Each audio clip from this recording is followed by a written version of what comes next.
Bəzi insanlar və bəzi öz mənafeyini düşünən insanlar istəyirlər bu müqəddəs hədəfdən öz çirkin və batil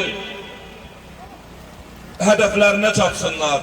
Amma elhamdülillah bizim məktəbimiz ağıl, şuur, ədalət və məzlumların səsinə səs verən bir məktəbdir, bir dindir.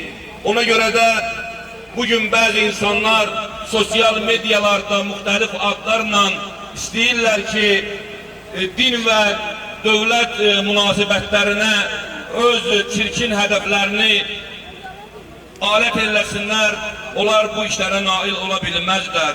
Çünki bizim bu məktəbimiz, bizim bu aşuramız, bizim bu tasuamız illərdir müxtəlif şəkillərdə, müxtəlif məntəqələrdə, hətta Sovet dönəmində belə bizim babalarımız bu məclisləri tərkinləmədilər.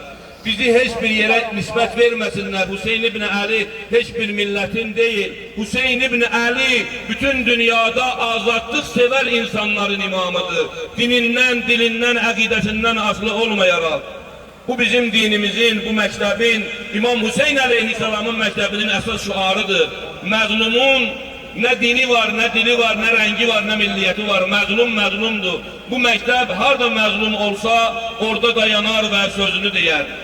Ona görə də elhamdülillah, hamd olsun aləmlərin Rəbbinə, bizim bugünkü tasuamız çox gözəl şəkildə, keyfiyyətli şəkildə və inancıların iştirakıyla həyata keçdi.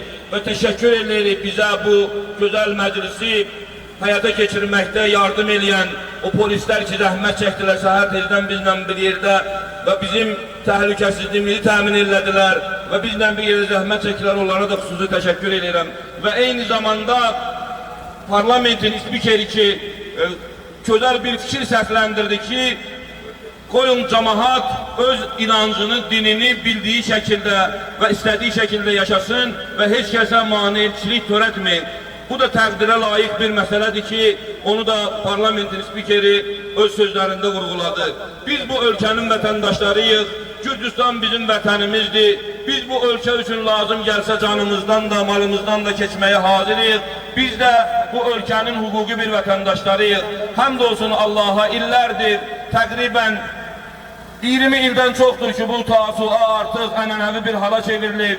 Yol kənarında ehsan verməklər, insanlar yol kənarında ehsanlar verirlər. Bunların hamısı gözəl təqdirə layiq bir məsələlərdir ki, buna görə biz Gürcüstanda yaşadığımızda görə və belə bir azad ölkədə yaşadığımızda görə Allaha çoxlu həmd olsun, Allaha həmd edirik. Təəssüflər olsun ki, bəzi insanlar həqiqi mənada olar, millətlər üçün, insanlar üçün, ölkələr üçün təhlükədirlər, amma çalışırlar o həqiqi təhlükəni kənarda qoyub, təhlükə olmayan bir məktəbin üzərinə gələrlər və o məktəbi, o inanclı xalqı və o Əhl-i Beyt məktəbini kimlərlənsə də xüsusən ölkə ilə üz-üzə qoyarlar. Həmd olsun biz buna heç vaxt getmərik və bizim millətimiz ağıllı, şuurlu, həmişə öz dövlətinə sadiq, millətinə sadiq, ölkəsinə sadiq bir xalqdır. İmam Hüseyin əleyhissalamın ümumi mesajları var qardaşlar, onlardan biri budur ki, heyhat minna zillə, zillət bizdən uzaqdır. İmam Hüseyin əleyhissalamın aşurasını, tasuasını oxuyaraq çoxlu insanlar öz xalqlarını əsarətdən qurtarıblar. Bunun çoxlu nümunələri var tarixdə.